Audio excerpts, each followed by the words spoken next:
দিনগুলোকে টার্গেট করে সমাজ বিরোধী, সভ্যতা বিরোধী, মানবতা বিরোধী কাজ হয়, বিহায়াপনা হয়। এই জন্য ওটাকে আমি পছন্দ করি না। কারণ এই মাসের একটা বড় গুরুত্ব আছে ভাই। আরবি মাসের প্রথম মাস হচ্ছে মুহররম। তাই আপনাদের সবাইকে শুভ নববর্ষের শুভেচ্ছা জানালাম। আমার জন্যে পয়লা জানুয়ারি নয়, আর পয়লা বৈশাখও আমার নয়। কেন ওই দুটোতে আমি দেখেছি চোখে যেটা আকসার নারী নিজের ইজ্জত আবরুকে লোটে। ওই দিনগুলোকে টার্গেট করে সমাজ বিরোধী, সভ্যতা বিরোধী, মানবতা বিরোধী কাজ হয়। কিন্তু আলহামদুলিল্লাহ পয়লা মুহররমে কেউ শরাবও খায় না, পার্টিও দেয় না, কোনো নারী সতীতাও হারায় না। তাই আমি পয়লা মুহররমকে নিয়ে গর্ববোধ করি। জোরে বলুন সুবহানাল্লাহ। তাই আমি আপনাদেরকে পয়লা মুহররমের প্রথম বছরের আরবি হিসাবে আপনাদেরকে শুভ নববর্ষ দিলাম। আপনারা দেবেন, এইটা দেবেন, ওটা আপনাদের নয়। আপনাদের নয় বলতে মানুষের নয়। দিদি বলেন তার মানে হ্যাঁ, যেখানে একটা নারী তার সতীত্ব নষ্ট করে একটা দিনকে টার্গেট করে, যেখানে একটা ছেলে সে অ্যালকোহল পান করে নিজের কিডনি লিভারকে নষ্ট করে একটা দিনকে কেন্দ্র করে, সেই দিনটা কখনো আমাদের জন্য শুভ বা সেই মাসটা আমাদের জন্য শুভ হতে পারে না, কারণ এটা ধ্বংসের দিকে টেনে নিয়ে যাচ্ছে।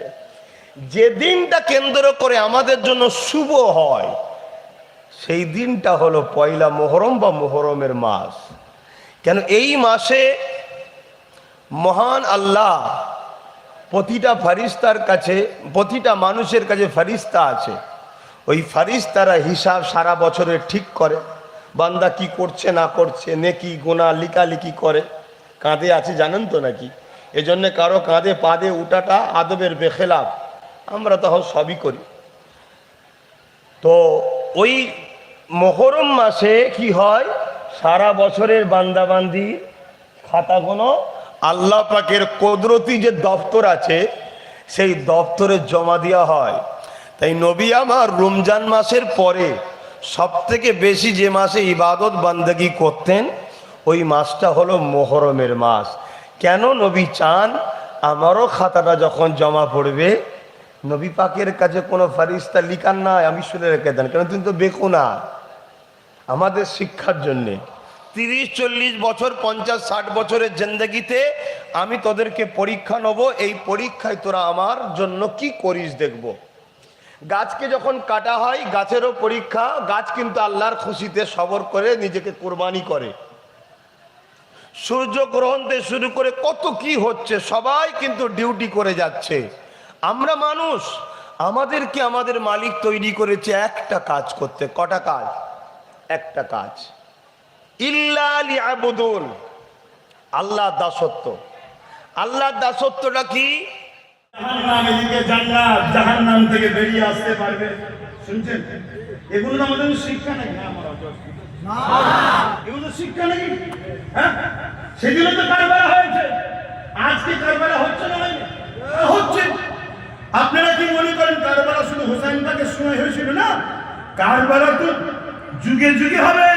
হোসাইন পাক শুরু করেছে, আর কারবালার আখেরি ময়দান হোসাইন পাকের আওলাদ ইমাম মেজর সাল্লামের নেতৃত্বে বিজয় আমাদেরই হবে। জোরে বলুন সুবহানাল্লাহ। এর মাঝখানে হাজারো কারবালা হচ্ছে, আজকেও কারবালা হচ্ছে। সেই কারবালার মূল দেখুন কি? ওয়াকাফের দুশমন। শুনছেন না? ইস্যু কি? ওয়াকাফ।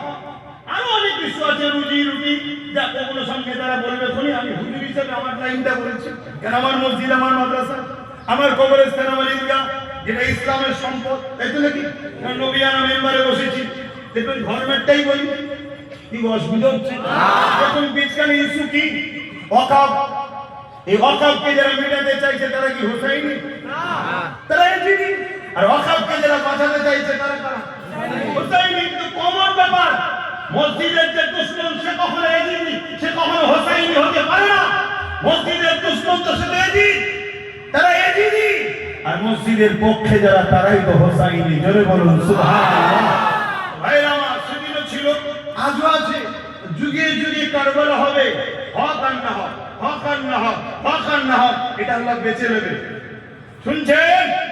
হকবাদীদের কাছে বা ফান্ড নেই তোমাকে 1000 টাকায় কিনবে। কেন হকবাদী আল্লাহর জন্য লড়ছে। এদের লস নেই, এরা হেরে গেলেও লাভ, জিতে গেলেও লাভ, এদের লস তো নেই। এরা তো জিন্দেগিটাকে নিজে হাতে দিবার জন্য এসেছে। কথা বুঝছেন না? হ্যাঁ? এদের তো লসের কিছু নেই। এরা তো আল্লাহকে খুশি করার জন্য নেমেছে।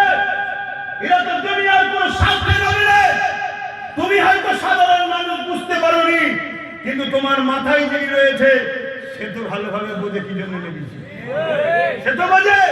তাই তোমায় আমি অর্থ দিয়ে কিনতে পারবো না, আমার কাছে ধন নেই।